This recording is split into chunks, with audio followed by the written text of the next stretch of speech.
Good morning, everybody, and welcome back to Coffee with Craig. We very much appreciate you guys tuning in as we talk about firearms policy, politics, culture, media, you name it. We're talking about it, all gun-related, all the time, right here on Coffee with Craig. So do me a favor, please take a moment to like and share this program so that your friends can join the conversation. Also, follow us on Facebook, subscribe to our YouTube channel. Just want to make sure you know that if on Facebook, if you haven't hit notifications, that's why you're not getting the notifications when we go live with these things. So make sure you click on the notifications so that you can get the notifications. Because as we all know, Facebook is doing all they can to try and suppress any pro Second Amendment message.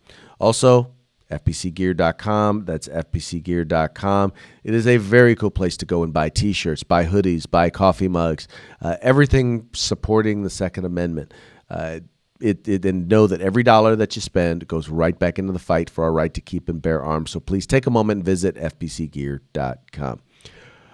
All right, moving right along. Well, you guys know we're in the final days in the state of California, where the governor has until Sunday to be able to sign bills.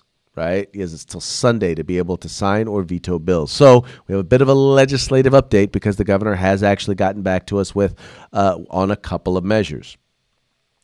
The first one that I want to talk about, and this one was probably the most egregious. You guys know that they have been passing these red flag laws all across the country. In fact, California was one of the first ones to pass a gun violence restraining order bill back in 2016. The California version only allowed a family member, an immediate family member, or law enforcement to seek gun violence restraining orders. In many states, they passed it so that anybody could seek a gun violence restraining order. Well, there was a bill, Assembly Bill 2888, that would have expanded it to include coworkers, would have expanded it to include those you went to school with, anybody who taught you at a school in the last 6 months. Your employer, I mean, you name it. It would have dramatically expanded who could go and request a gun violence restraining order.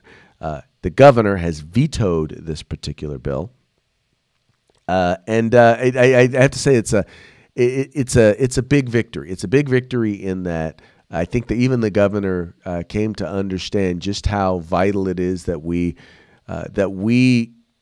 protect individuals' rights. That due process means something. That right against unreasonable search and seizure means something. And that if we're going to take away someone's fundamental right, it ought to be, it should not just be done on a whim. I wish he hadn't signed the original measure that allowed these things to be in existence at all. But this was at least a step in the right direction. All right, so that's Assembly Bill 2888.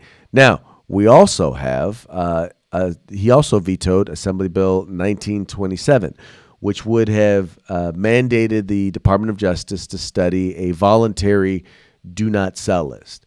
This was, in essence, a do-nothing bill. Originally, the author wanted to create a do-not-sell list. So what you would do is you would be able to go online, put your name on this list so that firearms retailers wouldn't sell you a firearm.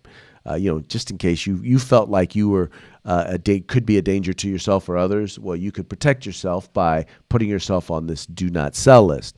The problem is they had absolutely no protections for anybody. There was no way you could make it so that someone else could not get your information and then go online and enter your name in this database. And then you have to go through all sorts of rigmarole in order to be able to get your name off of the list. It was overall, it was just a bad idea. Period, plain and simple. It was just a horrible idea, and we are so glad that the idea of even studying something like this, just quite frankly, just really didn't make any sense. Spending taxpayer dollars to study something that is nonsensical just makes no sense to me.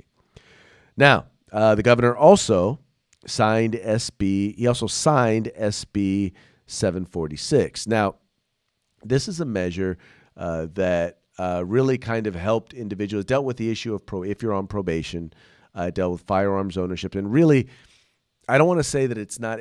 I want to say it's not a good bill, not a bad bill, but really what it is, it's a bill that provided some clarification that needed to be made after the Supreme Court's 2015 decision on Henderson versus the United States v. United States. So it actually provided some much needed changes. Now, this bill in an earlier form had some very bad stuff in it, mandated inspections for dealers and whatnot, but those things were amended out, and the bill actually got signed. So the bill as signed, not a bad bill. So we're kind of happy for that. The governor also vetoed SB 1424. Now, this particular measure was interesting because it dealt with the whole fake news. Now, if you remember, Senator Pan, when he originally introduced this bill, what he wanted it to do was to force any website that does or provides news or news stories, any social media website that was based in California had to publish how they fact-checked their stories. That information was going to be required. It was actually compelled speech. Right now, we know that the mainstream media, we know they're full of fake news. But what this would have done, originally it would have required all websites to be able to do that, to have to do that. Eventually, what it got turned into was a study bill. Now, study bill is a way of saying, I can't get my idea through, but at least I want to say I did something. So this bill would have created an advisory board which would study the idea of fake news. And as the governor pointed out in his veto letter, look, there's plenty of academic studies. There's plenty of people who are already doing this research, and to create a statutory commission to study this stuff, well, it's a waste of taxpayer dollars, and it's nonsensical and not necessary. So he vetoed that bill. Now, on to the downside. The downside is that the governor wound up signing Assembly Bill 2103, which increased requirements to receive a concealed carry permit in the state of California. It now mandates 8 hours of training for your initial license. Prior, the law had a maximum of 16, but no real minimum. Now, every sheriff that actually does issue CCWs already required at least 8 hours, some as much as 16.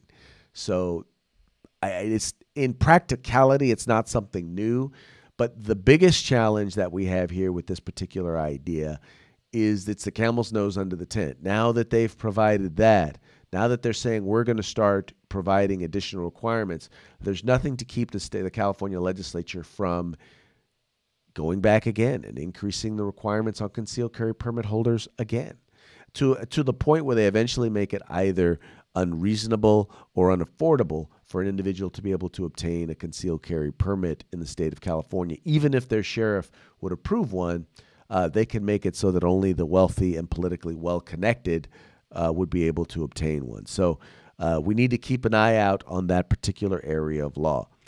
There was also the signing of SB 1346, which banned multi-burst trigger activators, including bump stocks. Now, according to our Attorney General, who was actually enforcing this bill before it was law, we didn't need this bill. They were already illegal. So for some reason, the state legislature and the governor decided, well, I guess it's okay for us to pass a bill. It's okay for us to make something into law that's already law. But then it raises the question, was Attorney General Javier Becerra illegally enforcing a law? Or was he writing his own law because that's what he believed or wanted to believe? We all know that Javier Becerra and his Attorney General's office, we all know that they think they're above the law. We all know that they believe that they don't have to follow the rules. We had a court case, Doe v. Harris or Doe v. Becerra, where the courts literally had to go back and tell them, hey, stop breaking the law, follow the rules. So we already know that it's beyond them, but anyway, that's who they are. Now, all that having been said, there are still a number of bills that are out there that still need to be signed or vetoed. SB 1100, which takes away the right to keep and bear arms completely from those under the age of 21. SB 221, which ends gun shows at the Cow Palace. SB 1177, which limits you to one firearm per month total. Not just one handgun, or not just one long gun, but one firearm, period, every 30 days. SB 1200, which expands GVROs to include magazines. Also, we have AB 3129, which implements a lifetime ban on firearm ownership if you are convicted of misdemeanor domestic violence charge. AB 1968, which implements a lifetime ban on firearm ownership if you've been involuntarily committed to a mental institution more than twice in a year. More than once in a year. There's AB 2526, which allows GVROs to be issued verbally by judicial officers, and then AB 1903, which prohibits the dispensing of gift cards from FFLs at gun buyback programs. Those are all the bills that are still out there. As you can tell, there are some biggies that we still need to make sure that we take care of. So I know you guys are probably like, man, we're seeing all of these videos, we're seeing all these posts, and man, everybody they're telling us, call the governor, call the governor, call the governor, email the governor, email the governor, email the governor. There's a reason, because that's what we do. I mean, as much as I love just, kind of chopping it up about what's going on, about guns and, stuff and culture, the reality is we're here to help fight for the right to keep and bear arms, and this is an important part of that fight. Governor Jerry Brown, sad to say, but has been one of the better governors when it comes to firearms that we've seen in some time in the state of California. I know that is a sad statement, and that is not saying much, but trust me, there's not much to compare him to. But I do know that he listens to us. I do know that he listens to you. So please make it a point, as we keep having these fire missions go out all day, please make sure to respond. Please make sure to respond. Take a few minutes and go ahead and do that. And all right, folks, that's going to be it for today's Coffee with Craig. Thank you so much for tuning in. And thank you for being a part of the fight. We can't do this without you guys. This happens because you guys are there and you guys are supporting us and helping us make this happen. FPC, we are the home in the fight for civil rights. Got to use them or you're going to lose them. You guys take care.